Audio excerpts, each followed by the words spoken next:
할렐루야. 남가주 은혜로 교회 주일 온라인 일부 예배 오신 여러분들 주님의 이름으로 환영합니다. 이 시간에 우리 다 같이 묵도함으로써 예배 시작하겠습니다.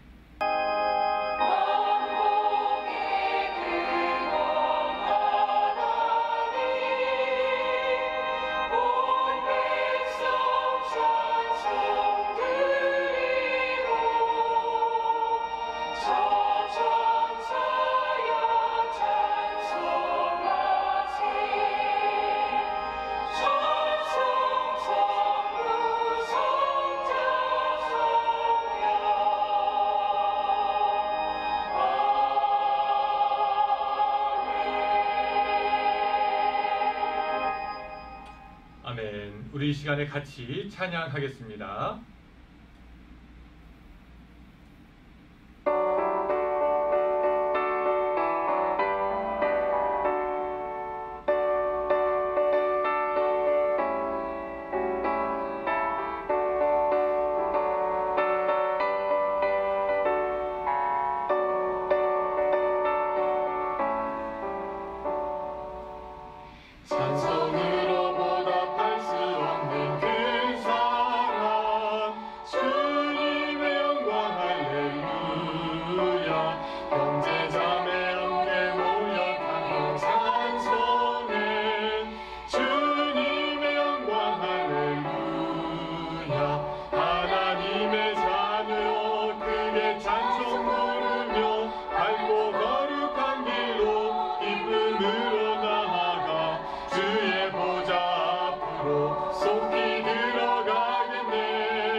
기쁜 찬송 부르면서 천국 가겠네.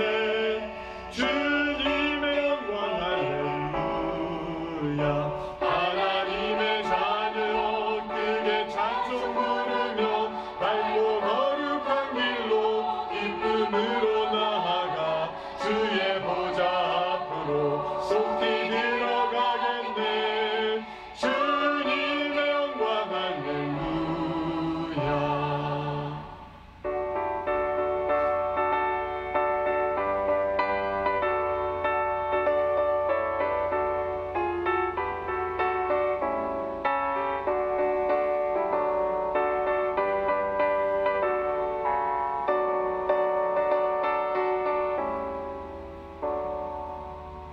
잠시 후에 우리 모두 주를 보겠네. 주님의 영광 할렐루야. 영광스러운 보좌 위에 거룩하신 주. 주님의 영광 할렐루야. 하나님의 자녀 크게 찬송 부르며 밝고 거룩한 길로 기쁨으로 나아가 주의 보좌 앞으로 속히 들어가겠네. 주님의 영광 할렐루야. 만국 백성 천국에서 소리 높여서 주님의 영광 할렐루야. 영원토록 주의 공로 찬양하겠네. 주님의 영광 할렐루야. 하나님의 자녀 크게 찬송 부르며 밝고 거룩한 길로 기쁨으로 나아가 주의 보좌 앞으로 속히 들어가겠네. 주님의 영광 할렐루야.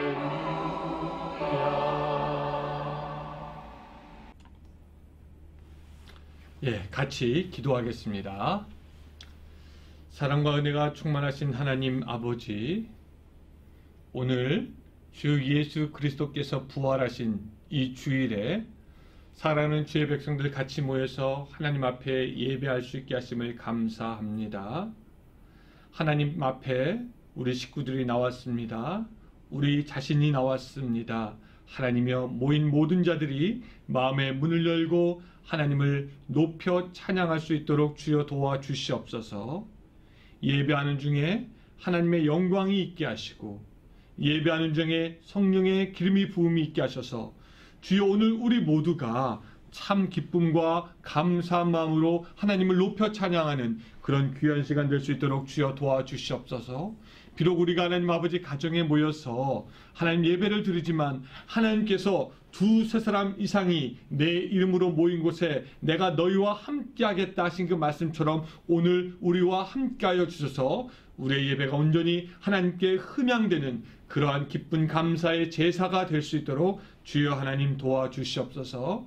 이 시간에 하나님 아버지 우리가 예배를 드리며 나오면서 우리들의 마음을 다시 한번 점검합니다. 하나님 앞에 부족한 것이 있지는 않았는지, 허물이 있지는 않았는지, 우리 가운데 죄가 있지는 않았는지, 하나님이여 예수 그리스도의 보혈로 우리들의 부족함과 모든 죄를 깨끗하게 씻어 주시옵소서. 우리들의 마음과 우리들의 입이 우리의 죄악을 아버지여 하나님께 고할 수 있도록 주여 도와주시고 하나님께서 주시는 회개의 은총으로 말미암아 이 예배 시간이 우리의 심령이 새로워지는 시간이 될 수 있도록 주여 도와주시옵소서. 하나님 이 시간에 우리의 마음뿐만 아니라 우리의 몸도 만져주시기를 원합니다. 하나님 이 예배 드리는 자 가운데서 아버지 몸이 연약해서 하나님의 육신의 연약함으로 인하여서 고통당하는 자가 있습니까? 주여 하나님 치유의 손길을 그 몸 위에 올려주시고 회복케 하시고 온전케 하여 주셨기를 간절히 바라고 권함을 드리옵나이다. 이 예배 드리는 동안 우리들의 영은 하나님이 만나 기뻐할 수 있도록 주어 도와주시고 우리들의 육은 주님의 치유하시는 은혜로 인하여서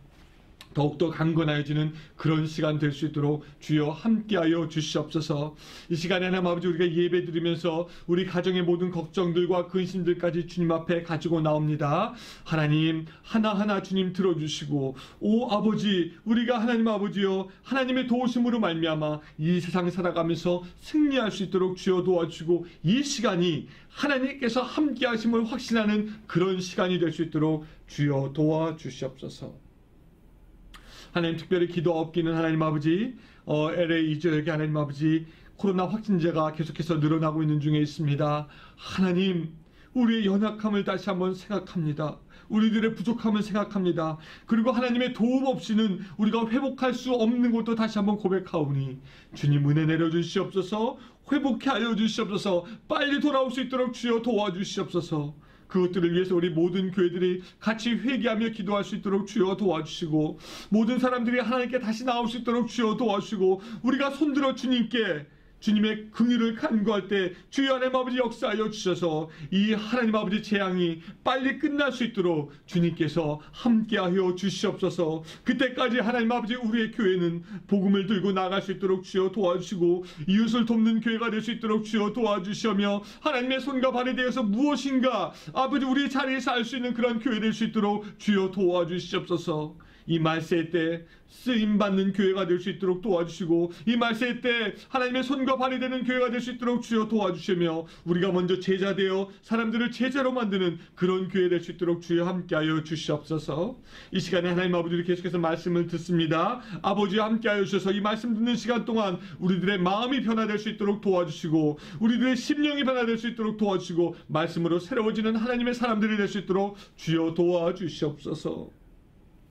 또한 하나님 아버지 지난주 한 주간에 또한 헌금을 보낸 손길들이 있습니다. 하나님 아버지 그 헌금 주님께서 귀하게 여겨주시옵소서. 어려운 때에 보내지는 그 헌금을 통하여서 하나님의 능력이 나타날 수 있도록 주여 도와주시고 어려운 사람들이 더욱더 도움을 받을 수 있도록 주여 도와주시고 하나님의 나라가 계속해서 확장되어 갈 수 있도록 주여 도와주시며 이러한 때에 드리기를 주저하지 않는 그 손길을 주님께서 축복하여 주셔서 더욱더 많은 것으로 갚아주시고 하나님은 베푸시는 하나님이심을 우리가 다시 한번 깨달을 수 있도록 주여 도와주시옵소서. 주님의 은혜를 간구합니다. 이 시간에 함께해 주시고 예배 끝나는 시간까지 천군 천사로 우리를 보호하여 주시며 아버지께만 온전히 집중하는 그런 시간 될 수 있도록 주여 도와주시옵소서.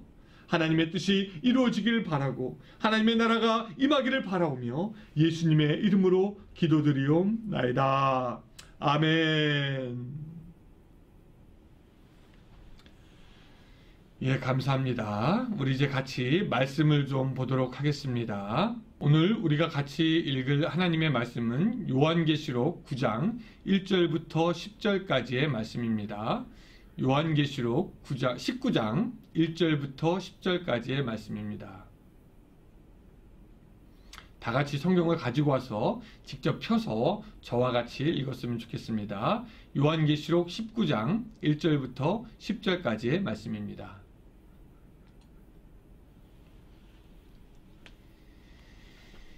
이 일 후에 내가 들으니 하늘에 허다한 큰 무리의 큰 음성 같은 것이 있어 이르되 할렐루야, 구원과 영광과 능력이 우리 하나님께 있도다. 그의 심판은 참되고 의로운지라. 음행으로 땅을 더럽게 한 큰 음녀를 심판하사 자기 종들의 피를 그 음녀의 손에 갚으셨다 하고, 두 번째로 할렐루야 하니 그 연기가 세세토록 올라가더라.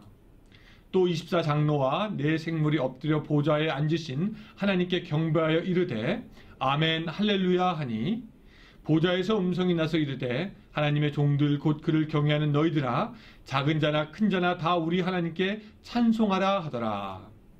또 내가 들으니 허다한 무리의 음성과도 같고 많은 물소리와도 같고 큰 우레소리와도 같은 소리로 이르되 할렐루야, 주 우리 하나님 곧 전능하신 이가 통치하시도다. 우리가 즐거워하고 크게 기뻐하며 그에게 영광을 돌리세. 어린 양의 혼인 기약이 이르렀고 그의 아내가 자기 자신을 준비하였으므로 그에게 빛나고 깨끗한 세마포 옷을 입도록 허락하셨으니 이 세마포 옷은 성도들의 옳은 행실이로다 하더라. 천사가 내게 말하기를 기록하라. 어린 양의 혼인잔치에 청함을 받은 자들은 복이 있도다 하고, 또 내게 말하되 이것은 하나님의 참되신 말씀이라 하기로, 내가 그 발 앞에 엎드려 경배하려 하니 그가 나에게 말하기를 나는 너와 및 예수의 증언을 받은 내 형제들과 같이 된 종이니 삼가 그리하지 말고 오직 하나님께 경배하라. 예수의 증언은 예언의 영이라 하더라. 아멘. 할렐루야. 오늘 말씀 같이 나누도록 하겠습니다. 옛날 그 한 마을에 우물이 있었다라고 합니다.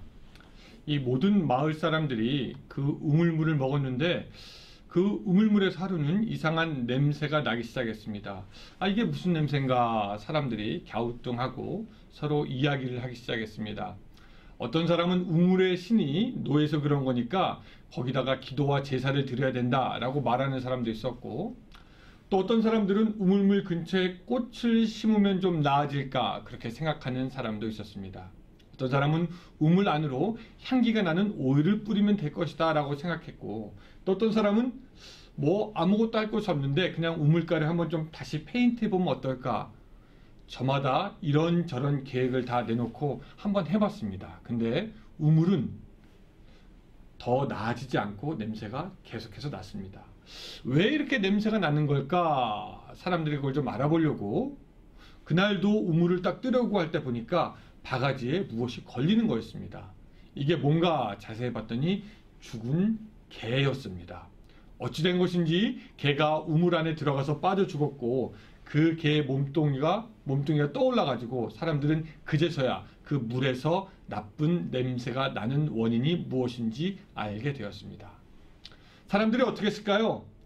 기도하던 것, 주위를 청소하는 것, 좋은 향을 뿌리는 것 다 그만뒀습니다. 그리고 뭘 했냐면 그 우물 안에 있었던 죽은 개의 시체를 끌어 올렸습니다. 여러분, 원인을 찾아야 됩니다. 원인이 있는데 그것을 제거하지 못하면 다른 무엇을 하는 것이 다 소용이 없습니다. 문제가 있다면 문제의 원인을 찾아야 하고, 또 통증이 있다면 통증의 원인을 찾아야 하고요. 여러분, 악이 있다면 악의 원인, 그 근본을 찾아서 제거를 해야 합니다. 이 요한계시록 18장부터는 우리가 지난주에 봤던 18장부터는 하나님께서 악의 근본과 원인을 드러내시고 그것을 심판하시고 제거하시는 것을 우리가 볼 수 있는데, 지난주에는 사람들로 하여금 음행하게 하고 또한 하나님을 멀어지게 했던, 하나님을 대적해서 일어났던 바벨론, 모든 죄악의 근원 중 그것의 하나를 하나님께서 심판하시는 것을 우리가 보았습니다. 하나님 앞에서 음란하였고 교만하였고 성도의 피를 빨아먹고 살아서 성경에는 그들의 죄가 하늘에 사무쳤다라고 말씀하고 하나님은 그것을 당신의 손으로 자기 종들의 흘린 피를 직접 갚으신다 말씀하고 있습니다. 그것 때문에 그 크고 화려하고 엄청난 규모를 자랑하던 그 바벨론은 한시간에 망하게 됩니다. 그 바벨론의 모습이 어떠하냐면요, 이렇게 나와 있습니다. 한 천사가 큰 맷돌을 들어서 바다에 던지면서 바벨론도 이와 같이 다시 보이지 아니하리라 라고 말씀을 합니다. 바벨론이 자취를 감췄을 때 이 사도 요한은요, 하늘에서 허다한 큰 무리의 음성을 듣게 됩니다. 할렐루야로 시작된 이 큰 음성의 내용은 하나님께서 바벨론의 잘못을 갚으셨다는 것과 또 우리가 계시록 처음 볼 때 나타났던 그 24장로와 네 생물의 찬양 소리였습니다. 그 소리 가운데 어린 양의 혼인 기약이 이르렀다라고 하면서 오늘 우리가 잘 아는 그 큰 기쁨의 잔치, 이미 성경에서 나오는 그 잔치 중에 그 가장 큰 잔치인 어린 양의 혼인 잔치가 시작되는 것을 우리가 볼 수가 있습니다. 우리가 이 혼인 잔치를 이해하기 위해서 성경에 나와 있는, 그러니까 예언에 의해서 미래에 있을 일들을 잠깐 좀 살펴보면 좋겠습니다. 자, 이 흩어져서 있는 그 말세에 일어날 일들을 좀 이렇게 조각조각 맞춰보면 이렇습니다. 앞으로 있을 주님의 재림 때에 대한 그 말세의 내용은 어디 나와 있냐면 요한계시록이나 사복음서나 서신서 그리고 구약에도 나오게 되는데, 이 미래에 대해서 그 있을 일들, 그 모든 일들의 조각을 잘 맞추려고 하는데 그것이 사실은 교단마다 조금씩 다를 수가 있기는 합니다. 근데 어쨌든 한번 제가 여러분들에게 정리를 좀 해보려고 합니다. 그 전에 한 가지 재밌는 것은 뭐냐면요, 유독 이단들은요, 자기들이 정확하게 그 모든 것들을 다 안다라고 하면서 억지로 해석을 합니다. 그러나 이 정통의 이 교단들은 약간씩 틀린 그 입장들을 서로 존중하면서 자기만 맞다고 하지 않고 전체의 그림을 맞추려고 합니다. 자, 그래서 맞춰보는 그 장래에 있을 이야기들 여러분들과 같이 한번 살펴보겠습니다. 이 혼인잔치가 있기 전에 예수 그리스도의 공중 재림이 있습니다. 예수님은 이것을 마태복음 24장 30절에서 이렇게 말씀하십니다. 그때 인자의 징조가 하늘에서 보이겠고 그때 땅의 모든 족속들이 통곡하며 그들이 인자가 구름을 타고 능력과 큰 영광으로 오는 것을 보리라 라고 말씀하고 있고요. 이것은 데살로니가 전서 4장 16절에 조금 자세히 언급되어 있습니다. 주께서 호령과 천사장의 소리와 하나님의 나팔 소리로 친히 하늘로부터 강림하시리니 그리스도 안에서 죽은 자들이 먼저 일어나고 라는 말로 되어 있고요. 이 일이 있을 때 죽은 자들만 살아나는 것이 아니라 살아있는 사람들도 하늘로 들려 올라가게 됩니다. 주님이 그렇게 오실 때 이 믿는 사람들은 하늘로 들려 올라가는 일, 그것을 우리가 뭐라고 부르냐면 휴거라고 그렇게 부릅니다. 사실 이 휴거는 어디 다른 데 있는 것이 아니라 주님께서도 미리 경고를 하신 것입니다. 마태복음 24장 40절부터 42절까지에 보면은 이렇게 말씀하고 있죠. 그때 두 사람이 밭에 있음에 한 사람은 데려가고 한 사람은 버려둠을 당할 것이요. 두 여자가 맷돌질을 하고 있음에 한 사람은 데려가고 한 사람은 버려둠을 당할 것이니라. 그러므로 깨어있으라. 어느 날에 너희 주가 임할지 너희가 알지 못함이니라 라고 그렇게 말씀하고 있습니다. 또 이때 일을 데살로니가전서 4장 17절에는 다음과 같이 설명하고 있습니다. 그 후에 우리 살아남은 자들도 그들과 함께 구름 속으로 끌어올려 공중에서 주를 영접하게 하시리니 그리하여 우리가 항상 주와 함께 있으리라 라고 말씀하고 있습니다. 아멘. 또 이때 일들, 또 고린도전서 15장에서는 바울이 뭐라고 얘기하고 있냐면요, 보라 내가 너희에게 비밀을 말하노니 우리가 다 잠잘 것이 아니요 마지막 나팔에 순식간에 호련이 다 변화되리니 나팔 소리가 나매 죽은 자들이 썩지 아니할 것으로 다시 살아나고 우리도 변화되리라고 그렇게 말씀하고 있습니다. 우리의 몸이 더 이상 썩지 않는 영화로운 몸이 되는 것입니다. 이런 일이 있은 후에 본문의 어린 양의 혼인잔치가 이제 시작이 되는 것입니다.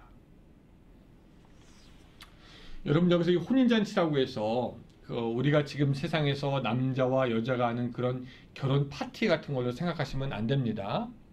이 혼인잔치는 예수님과 그를 믿었던 성도들이 같이 만나서 영원히 함께할 것을 시작하는 시간이 됩니다. 선지자들은 일찍부터 하나님과 이스라엘 백성의 관계를 부부 사이라고 표현하였고, 또 예수님께서도 친히 자신을 영적인 신부인 성도들의 신랑으로 비유하셔서 말씀하셨습니다. 또한 바울도 그리스도와 교회의 관계를 부부 사이로 비유하고 있습니다. 이것은 믿는 성도들과 예수 그리스도의 사이가 서로 독점적인 그 사랑으로 책임과 의무가 있는 관계임을 우리에게 알려주기 위해서 결혼을 빗대서 설명하고 있는 것입니다.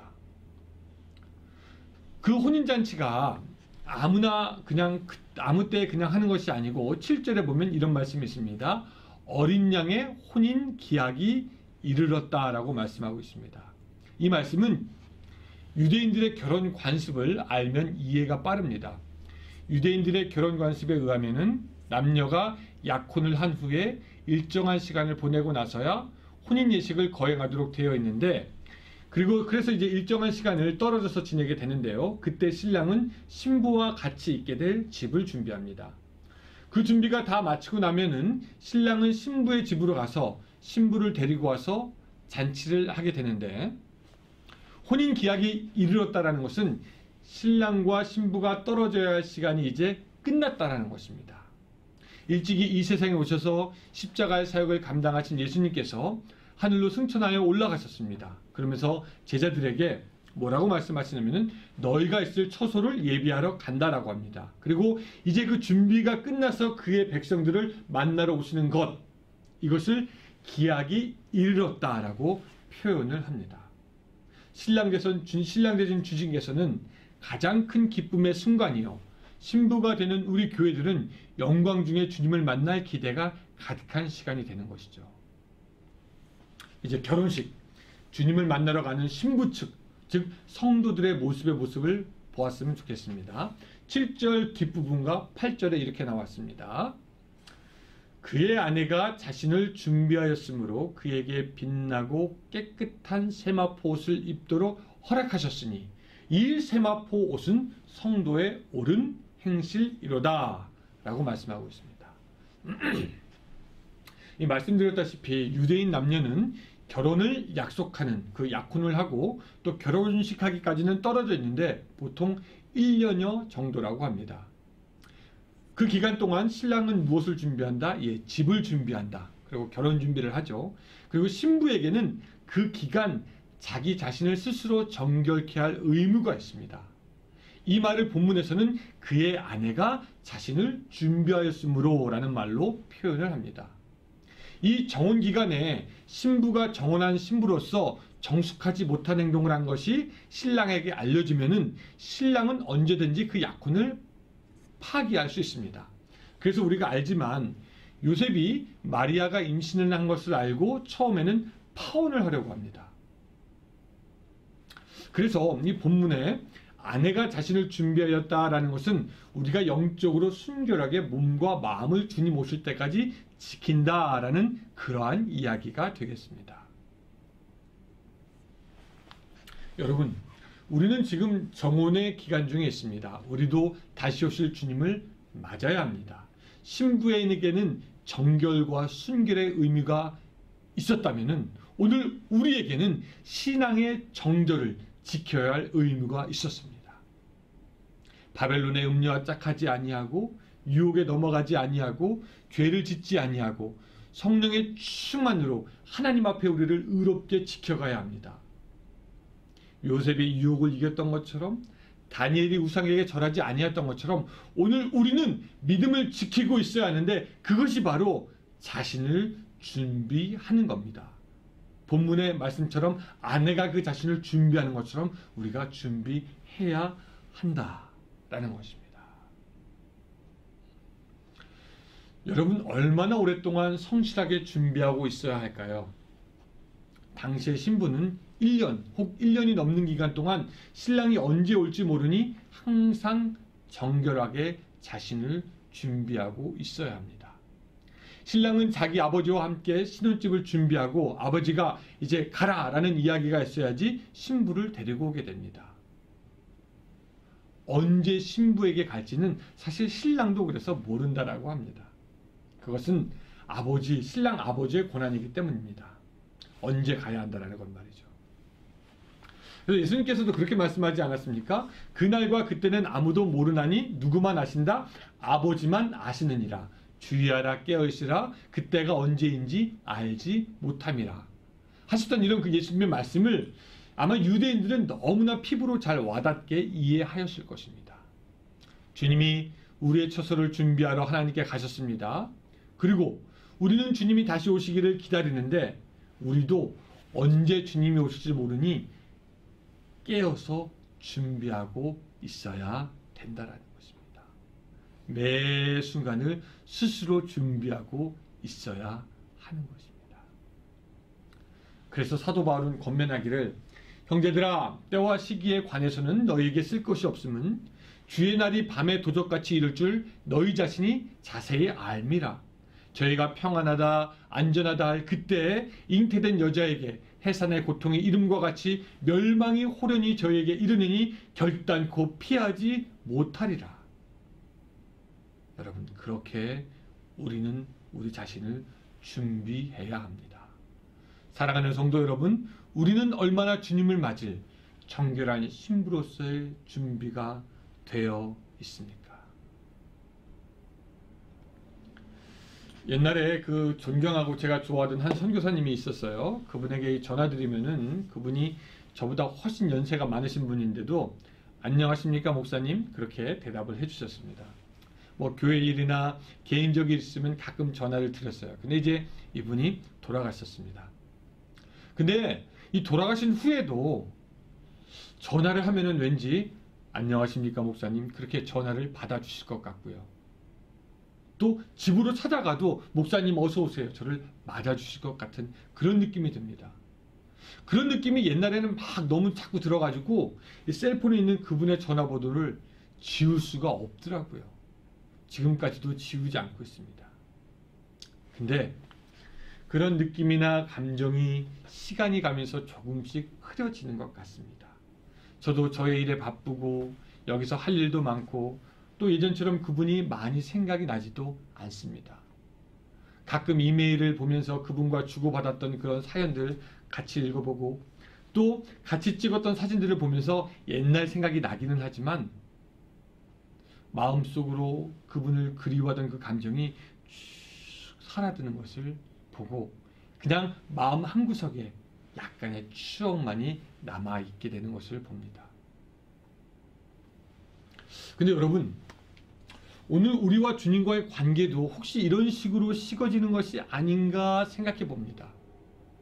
인생의 어떤 순간에 그 예수님이라는 존재가 마음에 크게 다가왔을 때가 있었고 기도하면서 사귐을 가지게 되면서 뜨거운 마음이 있었을 때가 있었죠.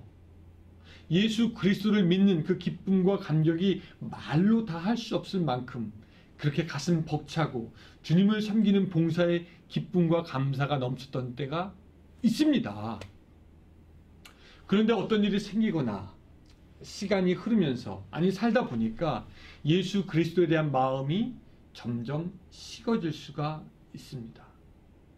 이때까지 하던 것이 있으니까 예배도 드리고 성경도 보고 기도도 하고 기독교인처럼 신앙생활은 하지만 점점 그 예수님에 대한 마음이 마치 예전에 봤던 그 영화 기억처럼 가물가물하게 느껴지고 잠깐 옛날 신앙생활했던 추억들을 생각해 보면은 입가에 미소가 지어지긴 하지만 솔직히 예전 같은 관심과 열정이 사라진 것은 아닌가라는 마음이 들 때가 있습니다.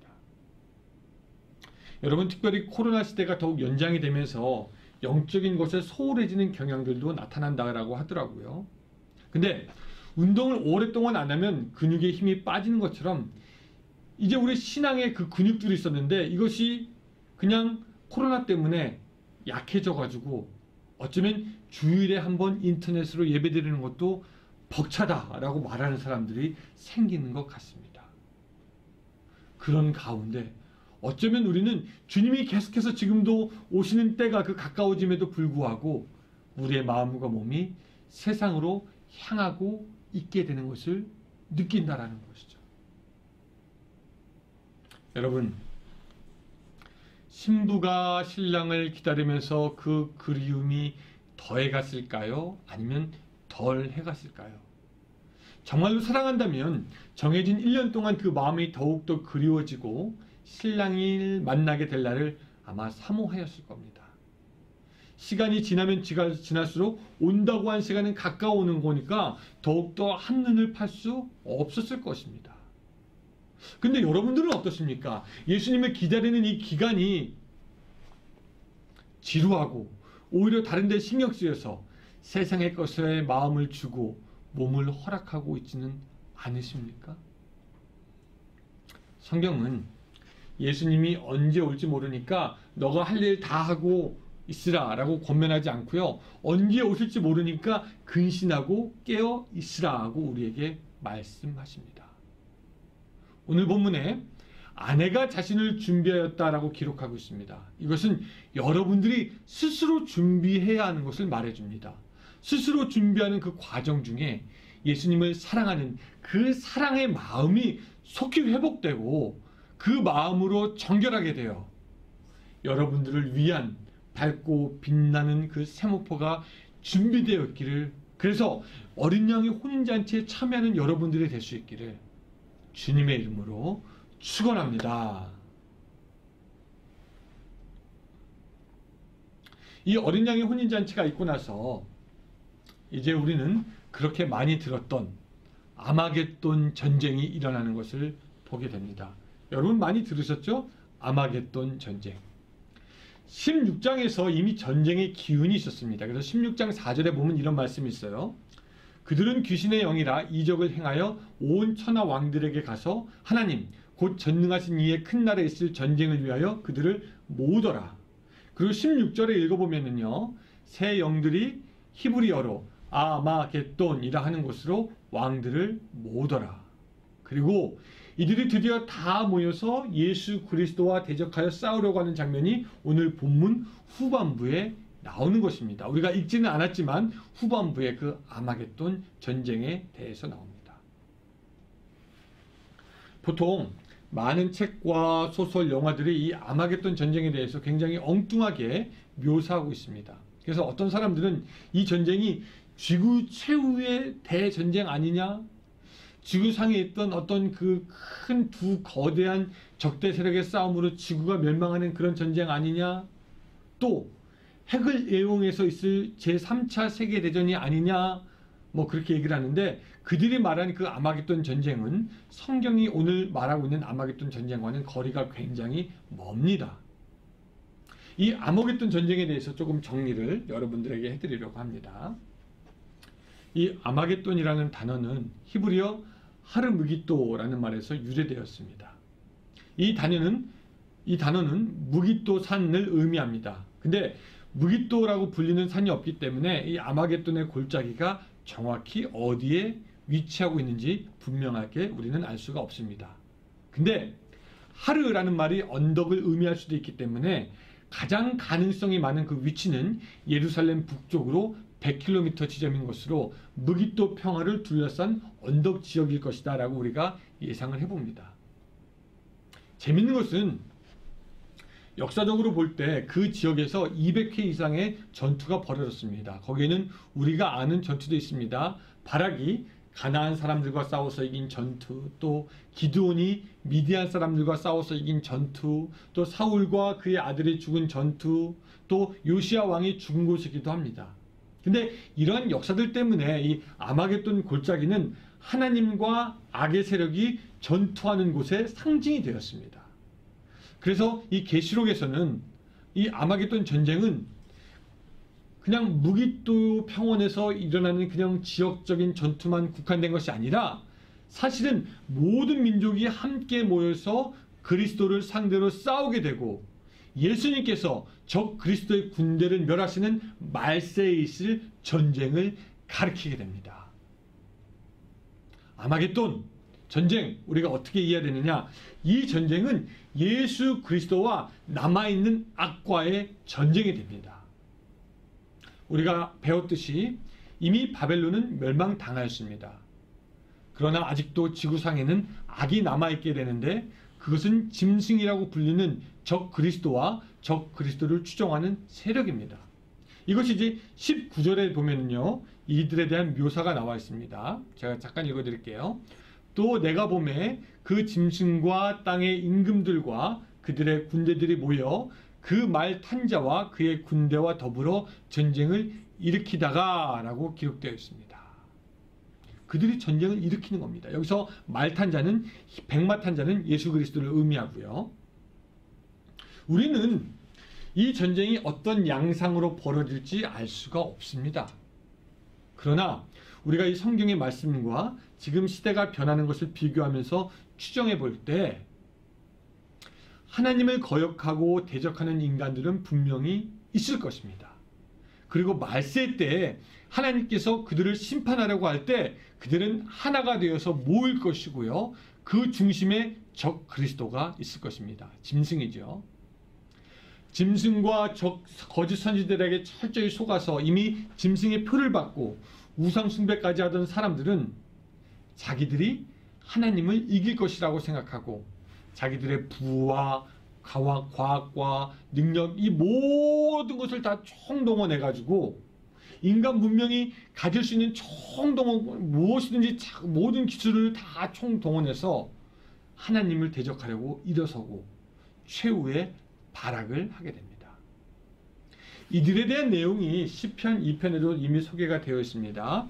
어찌하여 이방 나라들이 분노하며 민족들이 헛된 일을 꾸미는가? 세상의 군왕들이 나서며 관원들이 서로 꾀하여 여호와와 그의 기름 부은 자들을 대적하여 우리가 그들의 맨 것을 끊고 그의 결박을 풀어버리자 하도다 라고 이야기하고 있습니다. 근데 그들이 모여 전쟁을 본격적으로 일으키기도 전에 지금까지는 어린 양의 모습으로 있었던 그 인자가 11절에서 보면은요, 백마를 탄 존재로 나타납니다. 그리고 그 백마 탄 자 뒤로 14절에 보면은 하늘의 군대가 따라갑니다. 하늘에 있는 군대들이 희고 깨끗한 세마포 옷을 입고 백마를 타고 그를 따르더라. 짐승을 따르는 자는 그들이 가진 힘으로 저항하려고 하지만 하늘의 군대는 사실 손 하나 까딱할 필요가 없습니다. 왜? 15절에서 보면요, 입에서 나오는 예리한 검, 하나님의 말씀으로 그들을 물리치기 때문입니다. 짐승을 따르는 자들은 힘 한번 제대로 써보지 못하고 싸우려고 모였지만 사실 그 자리에서 심판을 받게 되고, 마침내 20절에 보면은 짐승이 잡히고 거짓 선지자도 잡히게 됩니다. 이들에게는 어떤 회개의 기회가, 변명의 기회가 주어지지 않고 바로 산채로 유황불 붙는 못에 던져지게 되는 형벌이 있습니다. 그것이 20절입니다. 짐승이 잡히고 그 앞에서 표적을 행하던 거짓 선지자도 함께 잡혔으니 이는 짐승의 표를 받고 그의 우상에게 경배하던 자들을 표적으로 미혹하던 자라. 이 둘이 산채로 유황불 붙는 못에 던져지고, 그렇게 짐승이 잡혀서 유황불 못에 떨어지고 남은 사람들은 말탄 자의 입에서 나오는 검으로 죽게 됩니다. 정리해보면은 그렇게 강하게 보이던 짐승과 짐승을 따르던 그 수많은 사람들이 악소리 한번 제대로 질러보지 못하고 멸망당하는 것으로 아마겟돈 전쟁은 끝이 나게 됩니다. 그들은 전쟁하려고 모였겠지만 사실 그들은 한 번에 다 모여서 죽기 위해서 모인 것과 다름이 없습니다. 이로써 예수 그리스도의 영원한 나라는 한 발자국 더욱더 가깝게 다가오는 것을 우리가 압니다. 자, 이제 혼인잔치와 이 아마겟돈 전쟁에 대해서 살펴보았습니다. 근데 여러분, 이 혼인잔치가 벌어진 그 시기가 참 재밌지 않습니까? 이제 나중에는 그 말탄자가 용과의 마지막 전쟁, 곡과 마곡의 전쟁이라고 하는데, 그 전쟁도 있는데, 그러니까 지금 혼인잔치가 언제 일어나냐면은 혼인잔치 일어나고 아마겟돈 전쟁 일어나고 곡과 마곡의 전쟁이 일어나게 될 겁니다. 그러니까 혼인잔치는 커다란 전쟁들 바로 전에 있게 됩니다. 하늘의 군대와 이 땅에 범죄한 무리들이 같이 싸우는 그때, 가장 큰 혼란과 고통이 있는 그때 바로 혼인잔치가 그 전에 있게 되는 것이죠. 저는 이 본문을 보면서 세례 요한이 했던 말이 생각납니다. 손에 키를 들고 자기의 타작마당을 정하게 하사 알곡은 모아 곡간에 들이고 쭉정이는 꺼지지 않는 불에 태우시리라. 농부가 쭉정이를 태우기 전에 마지막으로 자기의 것을 선택하고 곡간에 들이는 것처럼 혼인잔치는 예수 그리스도께서 당신의 사랑하는 신부를 영원한 사랑으로 맞아들이고 그 나머지 것들을 태우시는 것입니다. 여러분, 그렇게 주님의 신부로 선택받고 그분과 함께하여서 영원한 형벌을 면한다는 것이 얼마나 큰 기쁨이고 감사의 제목입니까? 그래서 천사는 그 사도 요한에게 구절처럼 얘기하는 겁니다. 천사가 내게 말하기를 기록하라. 어린 양의 혼인잔치에 청함을 받은 자들은 복이 있도다 하고 또 내게 말하되 이것은 하나님의 참되신 말씀이라 하기로 라고 기록되어 있습니다. 혼인잔치에 청함을 받은 자들이 복되다라는 것을 기록하라는 것입니다. 왜요? 후대의 사람들이, 믿음의 사람들이 꼭 보고 알고 기억해야 할 말씀이기 때문입니다. 이것도 못 알아서 사실 천사는 한마디 더 합니다. 이것은 하나님의 참되신 말씀이다 라고 말이죠. 그저 인간이 말하는 것이 아니라 하나님께서 당신의 백성들에게 꼭 들려주어야 할 말이기에 천사는 강조의 강조를 거듭 밟는 것입니다. 꼭 적어라. 이것은 하나님의 참되신 말씀이다. 뭐가요? 어린 양의 혼인잔치에 청함을 받은 사람은 복이 있다라는 그 내용 말입니다. 저는 오늘 여러분들에게도 이 천사의 기록에 따라서 똑같은 말씀으로 권면합니다. 어린 양의 혼인잔치에 청함을 받은 사람이 복이 있는 사람입니다. 그 혼인잔치에 청함을 받는 여러분들이 되시기 바랍니다. 세상은 음료를 따릅니다. 음료는 말씀드렸다시피 아름답고 매력적이고 가질 것을 다 가진 존재입니다. 음료, 즉 바벨론은 정치, 경제, 역사, 문화, 사회, 스포츠, 음악, 미술 그 모든 분야를 주관하며 사람들로 하여금 바벨론에 거하게 하고 바벨론에 취하게 하고 바벨론에 물들게 합니다. 그리고 짐승은 그것을 믿기로 하여서 자기의 표를 주고 스스로 높일 것입니다. 근데 음료가 그렇게 휘황찬란하고 아름다운 데 비해서 신부로 부름을 받은 사람은 그 음료의 그 럭셔리한 것에 비하면 아무것도 가진 것이 없어요. 있는 게 있다면 그 마음을 순결하게 하나님을 향해 지켰다는 것, 또 옳은 행실로 인하여서 빛나고 깨끗한 세마포 옷을 받았다는 것. 두 가지입니다. 스스로 준비한 것, 그리고 밝고 빛나는 세마포. 근데 주님은 그것을 가장 귀하게 보시고 가장 어여쁘게 보시고 가장 중요하게 생각하십니다.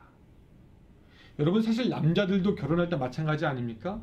마음 딴 데 가 있는 여자, 뭐 아무리 가진 것이 많아도 그런 여자보다 변치 않는 사랑의 마음으로 언제든지 함께할 정결한 여성을 더 원하지 않겠습니까? 사랑하는 성도 여러분, 오늘 주님 보시기에 여러분들은 어떤 모습입니까? 주님의 신부로서 잘 준비되고 빛난 세마포 옷을 입고 주님을 맞이하여 그 어린 양의 혼인잔치에 청함을 받는 그런 참으로 복된 인생, 복 있는 삶이 되시기를 주님의 이름으로 축원합니다. 아멘. 기도하겠습니다. 하나님, 오늘 우리들의 삶 주님께서 함께하여 주셔서 우리가 스스로 정결한 신부로 준비할 수 있도록 주여 도와주시옵소서. 우리의 믿음, 우리들의 삶, 우리들의 일생 주여 인도하여 주시고 보호하여 주셔서 참된 하나님의 사람으로, 성결한 사람으로 준비되기에 부족함이 없게 하여 주시고, 주여 하나님 아버지, 우리가 그로 말미암아 어린 양의 혼인잔치에 참여하게 되는 놀라운 일이 있게 하여 주시옵소서. 우리들의 소망이 바벨론과 음녀에 있지 않게 하시고 오직 어린 양의 혼인잔치에 있게 하여 주셨기를 간절히 바라고 나오며 예수님의 이름으로 기도드리옵나이다. 아멘. 우리 같이 찬양하겠습니다.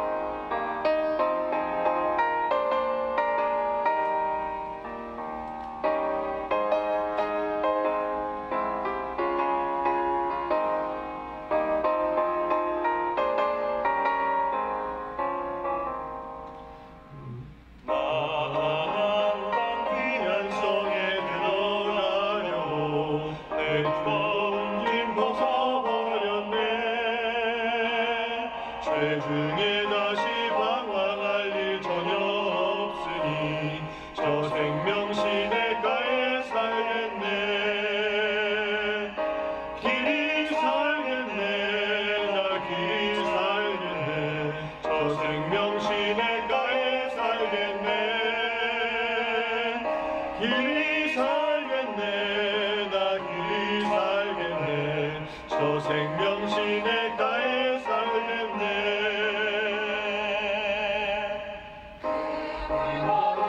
길이 살겠네. 나 길이 살겠네.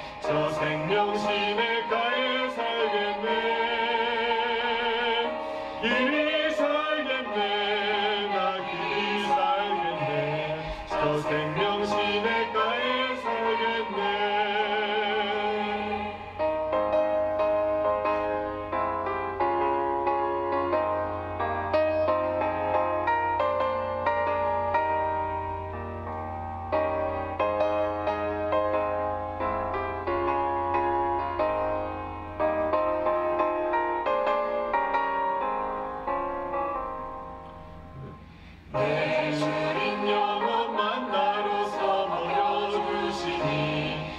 양식 내게 생명 되겠네. 이후로 생명 양식주와 함께 먹으며 저 생명 시내가에 살겠네. 길이 살겠네. 나 길이 살겠네. 저 생명 시내가에 살겠네. 길이 살겠네. 저 생명 시내가에 살겠네. 아멘. 축도하겠습니다. 이제는 우리 구주 예수 그리스도의 은혜와 하나님의 사랑과 성령님의 함께하심이 스스로 준비하여서 어린 양의 잔치에 참여해야 되겠다 소망하며 바라며 그때를 기다리는 모든 성도들과 함께 하시기를 간절히 축원하옵나이다. 아멘.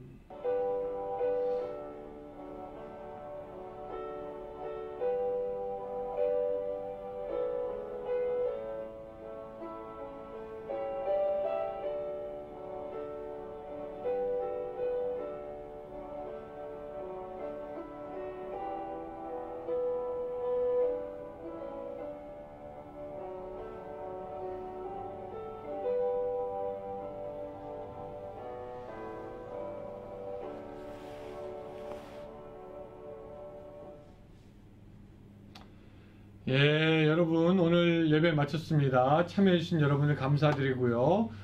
이번 주 한 주간도 주님의 은혜 안에서 승리하시기 바랍니다. 저는 또 월요일 아침 6시 153으로 여러분들과 만나도록 하겠습니다. 감사합니다.